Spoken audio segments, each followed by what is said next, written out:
Hello and welcome to What's Up London. I'm your guest host, Kelly Peckham, as we kick off our first show of 2026.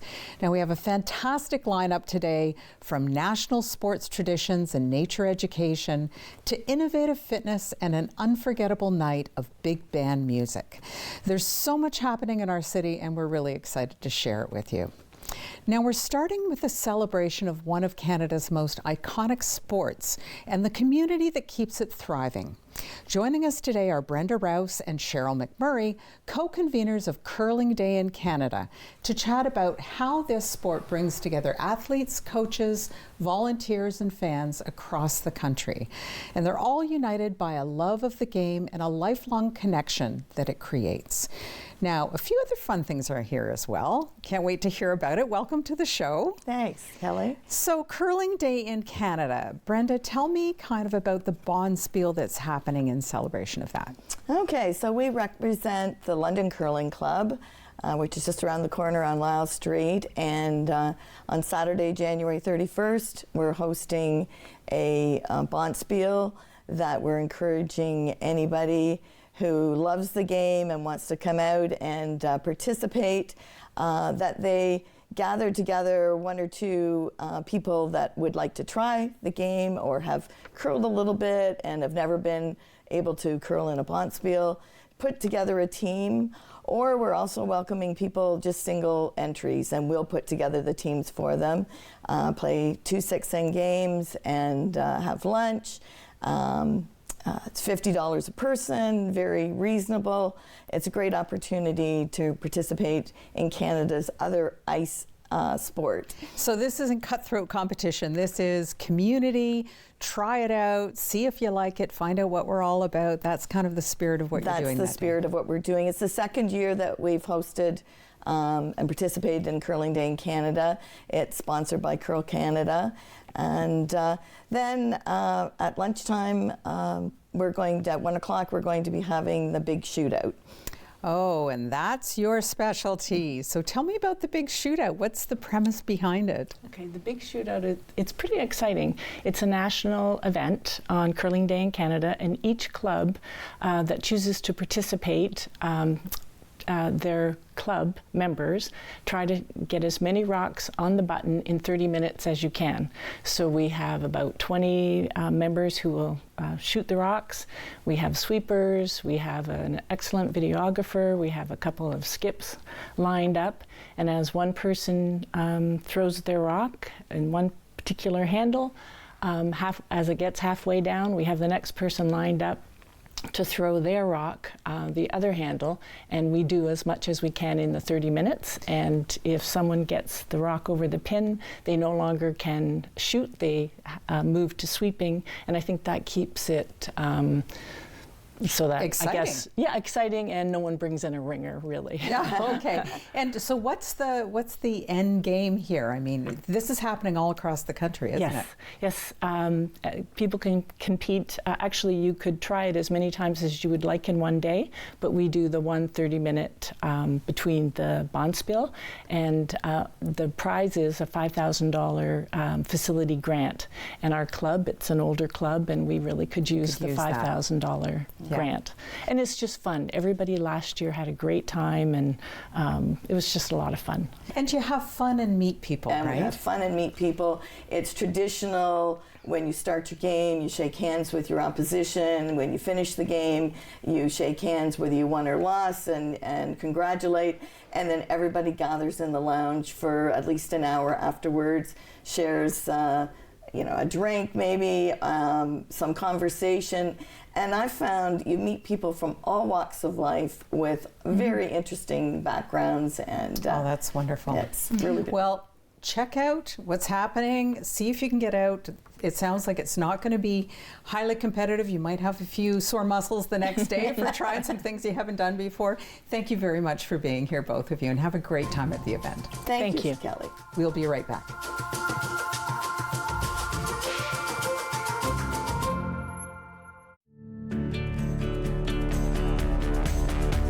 This program is brought to you by Rogers Xfinity, connecting you to more of what you love.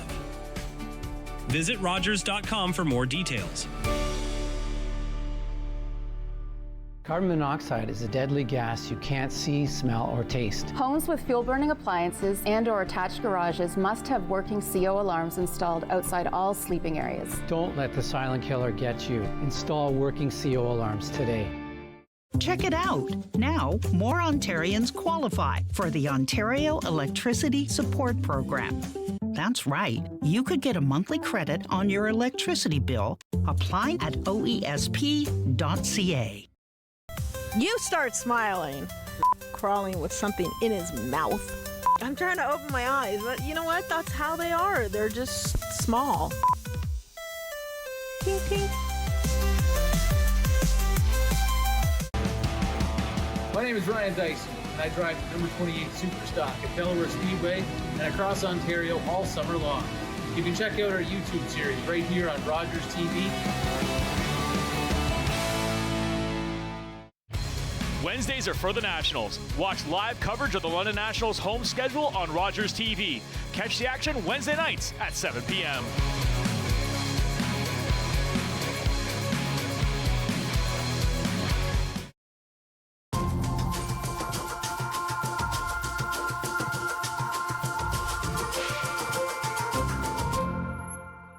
Our next guest is helping Londoners reconnect with the natural world right here in the heart of the city. Kathleen Holland is the host of Hiking with Kathleen on Rogers TV, and she's an event organizer for Nature in the City. Now, she's here to tell us about their upcoming 6-week speaker series at the Wolf Performance Hall starting on January 27th. Welcome back to the show, Kathleen. Thank you so much, Kelly. It's great to be here. So now tell me about what's going on with Nature in the City. This sounds like fun. So Nature in the City is an event that has been running since 2006, and we had a wee bit of a break during COVID. But I've been the chair since 2024. And so it's a series of 6 presenters who are going to be talking on a variety of topics that are relevant to nature in the City of London, or any city for that matter.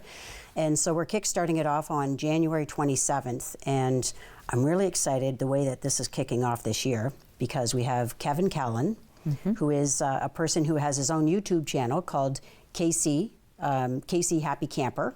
He's written tons of books. He's paddled the Thames River. And I remember watching that series as he was making his way down the river. But he also goes camping and hikes and things of that nature. So anyway, that'll be a really interesting one. And he's going to give us little tidbits in terms of how to do the hiking thing the right way. So some real news you can use if you want to get out and commune with nature, right? Okay, Exactly. Very good. I'm really interested in David Rankin's. So when we were camping in McGregor Point last summer, I ended up meeting up with David Rankin and went on a coyote prowl. So he does a lot of his coyote research in Huron County, and so he's going to tell us about the fact that he's been following this wolf pack for 5 years and the observations he has made over the period of time. He's really knowledgeable, and he's become a really good citizen scientist, so that information has been very useful. He's actually written a couple of books about his findings. That's fantastic. There's also one that I find really interesting because I know this is such a huge issue for butterflies, for bees, and it's about using native plants to populate your garden and finding a way of bringing the foliage back that will help support the natural population. Tell me a little bit about that talk. Yes, so we have a university professor who's going to come in and speak to that. So that's Dr. Zantini, and Nina Zantini, and she is going to help us to, I think, better prepare our backyards, that for those of us who love gardening, to do it with some natural species. So native species are going to draw insects and birds and things like that that are dependent on those species, and so I think that's a really important step for those. I know I'm interested because I have a butterfly garden, and so it's a matter of you want to help out monarch butterflies and things of that nature by giving them the kind of plants that their caterpillars depend on. So she's going to provide a lot of interesting fodder for those of us who have taken an interest in backyard gardening, so we know what kinds of trees and other plants to create the oasis we're looking for. This is really wonderful to get people back in touch with get back in touch with nature, like the title says, because when you live in a city, sometimes the manicured lawns, you know, the sidewalks, the being stuck here doesn't make you step out of that and think about the outside world. You know, and that actually brings me to another topic where we have it on pollinators, focusing just on pollinators. And I was actually fascinated to read the introduction that's in the poster that we're using for marketing this particular series of topics. And 90% of flowering plants depend on pollinators. 75% of the plants that we eat are dependent on pollinators. So we're talking about insects here. In that case here, if we look at how can we help those insects, because if we eliminate insects any further, like we're affecting our own food supply. So those are things that I think a lot of us who are maybe in the city, we just go to the supermarket and we buy our food in plastic coatings of, you know, plastic wrap. We don't realize the whole process that it takes in order to make the food available to us. So some critical information about our future, some fun and how to get back to nature. And tell me also, just give me a little plug for your show, because I think people want to know about it. Tell me when your show's on Rogers. Absolutely. So Hiking with Kathleen is on YouTube every week. And I'm grateful that Rogers helps to put that together into a 1-hour program that shows in various communities across the province of Ontario. The theme is I hike. So Hiking with Kathleen is true blue to what it says. I hike in the woods, or I paddle, or I go camping, and I film wildlife I see along the way, and I bring that into people's computers or into their living rooms where they can sit back and see, oh my gosh, all these things exist in the city around me. Oh, that's wonderful. Well, thank you very much for being here, and good luck with the series. Okay, thanks so much, Kelly. Okay, we'll be right back.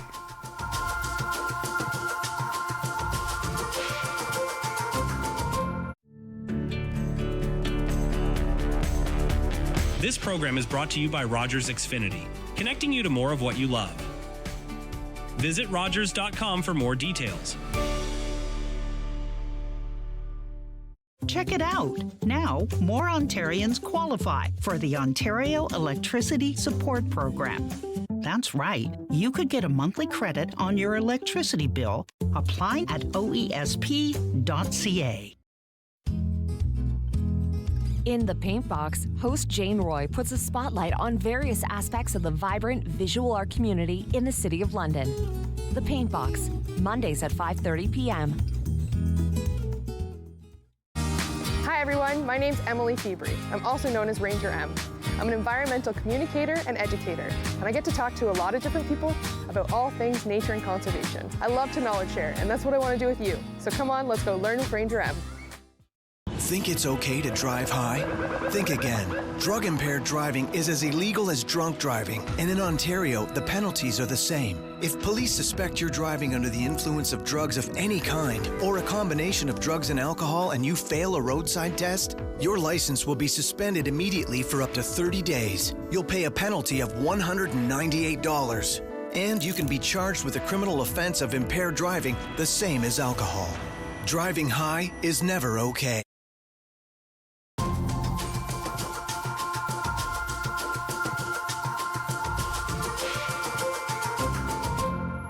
Next up, if getting healthy and energized is one of your goals for the new year, you're going to love this. Jill Ellis-Worthington, founder of WaterOn Aquatic Fitness, is here to talk about AquaFit done differently. Welcome to the show, Jill. Oh, thank you. So now people are a few weeks into their New Year's resolutions and looking to kind of get back into shape. Tell me a little bit about WaterOn Aquatic Fitness and what you're trying to do. Well, this is kind of perfect timing because they may have already started, you know, kind of wavering in those goals and stuff. And it's sometimes people set goals. I'm going to go to the gym every day. I'm going to run every day. And sometimes that's just not as much fun as it should be. So that's really what we emphasize at WaterOn. We put the fun in functional fitness. So AquaFit done differently, you may be used to AquaFit where there's a whole lot of people in a pool and there's someone standing at the side kind of leading and that kind of thing.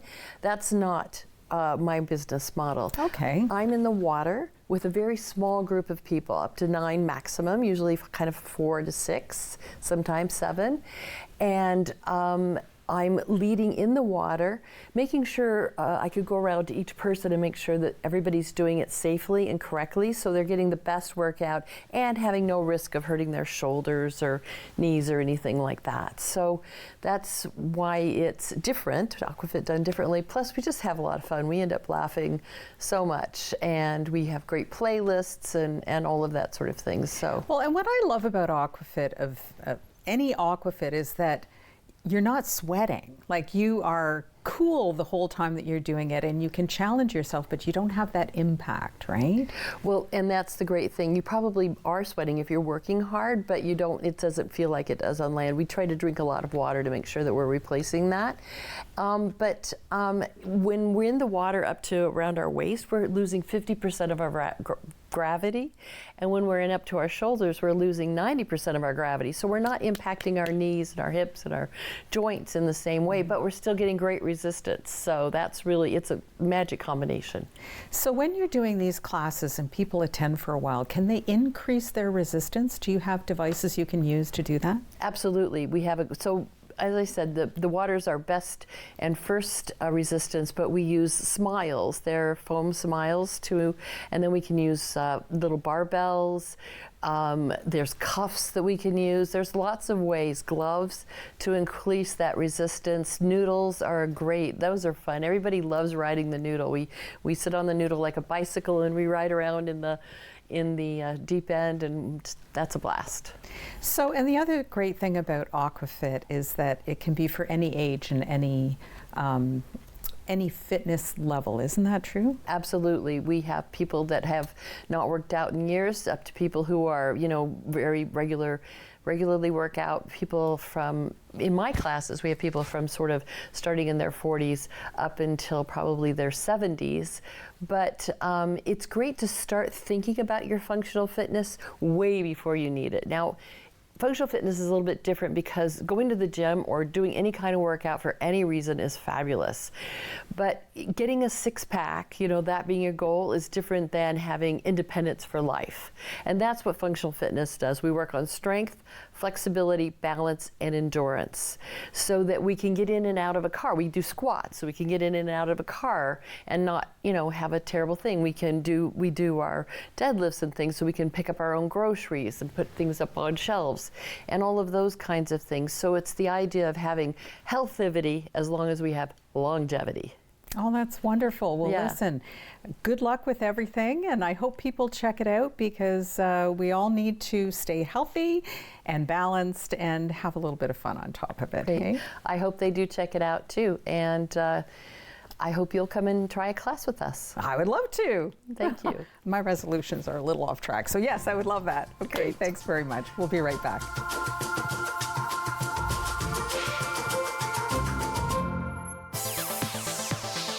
Join the high-energy, bodyweight-based workouts of the Thunder Twins. Gerald and Harold will get all shapes and sizes up and moving. Catch the Thunder Mondays at noon. We were born in Canada. We spoke English. On the streets, we weren't welcome. But on the field, we were the Asahi. Vancouver's champions. Everyone cheered for us. Our people had a voice. Then Canada declared war on Japan. They took us from our homes, called us enemies, forced us into camps. But we brought the game with us. Baseball helped get us through the internment. The Vancouver Asahi were among the 22,000 Japanese Canadians interned during the Second World War. The team never played another game.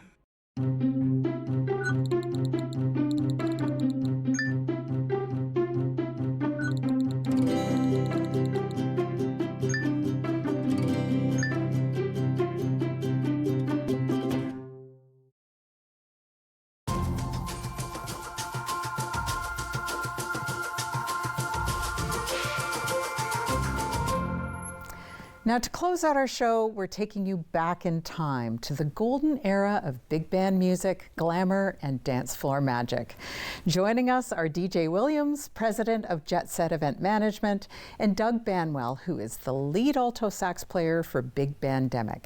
They're here to tell us about Swing in the West Wing, happening Saturday, January 31st at the London Hunt and Country Club. Welcome to the show. Thank you. Thanks for having us. So this is exciting. It's a big event. Tell me about Swing in the West Wing and what it's all about. Well, you know, I grew up in a family that was very musically driven, and my grandfather was a huge big band aficionado, and my dad, Dick Williams, being on the radio and telling me the stories of the Stork Club and Wonderland Gardens growing up. Oh, I remember Wonderland Gardens. For sure, and it was a really big deal in southwestern Ontario back in those days. And I've always had this fascination with it. And last year I was down in Port Stanley at a restaurant called Riva that has the Stork Lounge in it. And I started thinking, you know, I'd love to do a show with big band music. I usually do rock concerts, and that's been my background, but I thought this is something unique, and I would love to revisit the glamour and the nostalgia, because I think that there's a real pent-up demand for that. I know when you watch the old movies, the old black and whites, and you see everyone's all decked out in the gowns and the music, and it's kind of a really wonderful era that we've gotten away from, right? Mm-hmm. Mm-hmm. It definitely is, and I think the preservation of that nostalgia is really important as well, because it's something that with especially a younger generation, you know, the way that they learn about music and have it delivered to them, that it's important that we keep it, you know, front and center, that this music was a big part of culture, society, and great memories, where everything is so digitized and everything now, that the real feel of this music is just so fulfilling. Yeah. Now, Doug, tell me about the band. You're one of those guys that took all those skills from music class in high school and kept them going. That's right, yeah. The band, as you can probably tell by the name, was actually started during the pandemic. Okay. And hence BigBandemic. And I've only been with the band for about a year, so I missed the sort of origin story, but my understanding is that a bunch of guys decided they wanted to have some big band activity in their lives, so they did it via the internet. And there are two ways to do that. You can record individual parts, as long as everybody records at the same tempo. You can mix them up later and have a finished product. But there, believe it or not, there are also softwares that, as long as the tempos don't get too hectic, allow you to collaborate in real time over the internet. So they to my knowledge, they use both these technologies. So it's a standard 17-piece big band, you know, 4 trumpets, 4 trombones, 5 saxophones, piano, bass, drums, and guitar. And we're adding some vocalists for this show because a lot of people are very interested in that kind of stuff. And we cover the entire big band from, you know, we've got stuff going back to Count Basie, Bunny Berrigan, Harry James. Oh, fun. And then we come forward in time, we've got Doc Severinsen and the big band that he led on The Tonight Show. That sort of brings us into the 80s and 90s. And then later on, Gordon Goodwood and his, may he rest in peace, his Big Fat Band and all the rest of these things. So it's a real spectrum for us, and we love the music, so we really enjoy playing all of it, and we're really looking forward to this gig with DJ. It's going to be great. Oh, it sounds wonderful. Yeah. Now tell me a little bit about the event itself, DJ. Well, we decided to do it at the London Hunt and Country Club because there's a great ballroom feel there, and we're actually bringing in a 20 by 20 dance floor. Professional dancers will be there as well, and we wanted to capture it in a way, as Doug and I were discussing before the show, where we're actually not even miking up the orchestra. We are going to have them just letting the music and the instruments speak for themselves. Obviously with Rick Kish, Connor Boa, and London's Denise Pelly as well. It's singing. a great lineup. It's crazy. It's amazing that we feel that it'll really bring out the sound and the emotion that we were talking about. And I really feel that there'll be a lot of people in the room that have never experienced that before. So yes, it's at the Hunt Club, and it's definitely a unique environment that's not generally open to the public. And so we want to give people, a great feel. Also with the event, we're having some food being served as well that's themed to the evening as well, that's included in the price. So it's going to be a real fun experience, something a little different.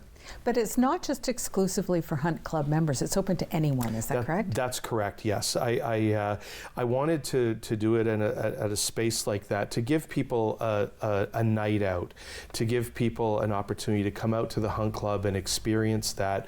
It's completely open to the general public to purchase tickets to come, and we want people just take a break and try something different.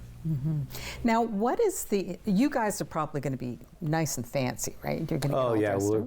Tuxedos with 2 different colors of bow tie. Oh, hey, that's exciting. Yeah, we're pulling out all the stops on this one. Now, what about the people who attend? Do they have to be all dressed up? No, what we're doing is we're trying something a little different with the dress code to keep the spirit of the event in place. We're asking people to dress in black, red, white, any combo or whatever. We didn't want it to be a black tie formal event where people had to go out and buy a tuxedo or rent one or a gown. They are welcome to wear one by all means. But even some costume sort of dress up for that era is great, just to help set the feel in the room. Okay, great. Now, where can people get tickets? They can get them online at swinginthewestwing.com, and it's you can just go there and buy tickets. And we're setting it up right now of tables of 10, and we're keeping it a nice intimate setting for the show. So it's not going to be crazy packed. Just a great time for people to come and dance and just enjoy the music. And dance. Yeah, that's right. It's like a lot of fun. Well, That's listen, right. have a wonderful time. Looking forward to hearing about it, and we'll check in with you. Wonderful. Thank you again for supporting it. Okay. That wraps up today's episode of What's Up London. A huge thank you to all our guests for helping us start 2026 with so much energy, creativity, and of course, community spirit. Now be sure to follow these organizations online, check out their events, and don't forget to share and comment. It really helps spread the word.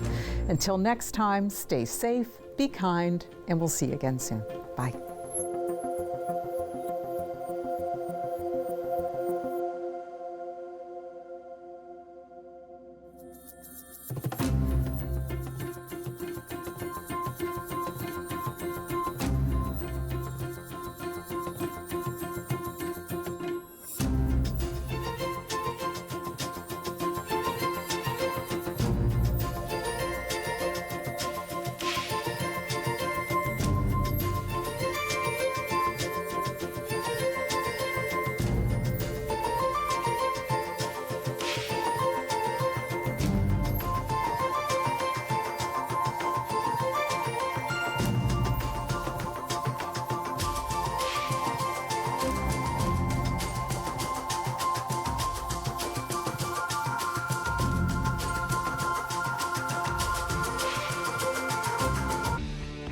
Connect with us by visiting our website or email us at comments@rogerstv.com.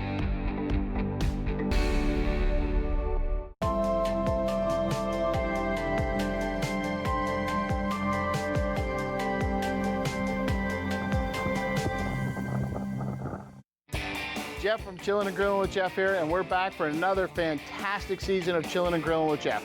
We're going to cook some great food with some really great folks. We're going to use some unique barbecues, and we're going to have a lot of fun. As always, I'm going to be wearing some pretty unique shirts as well.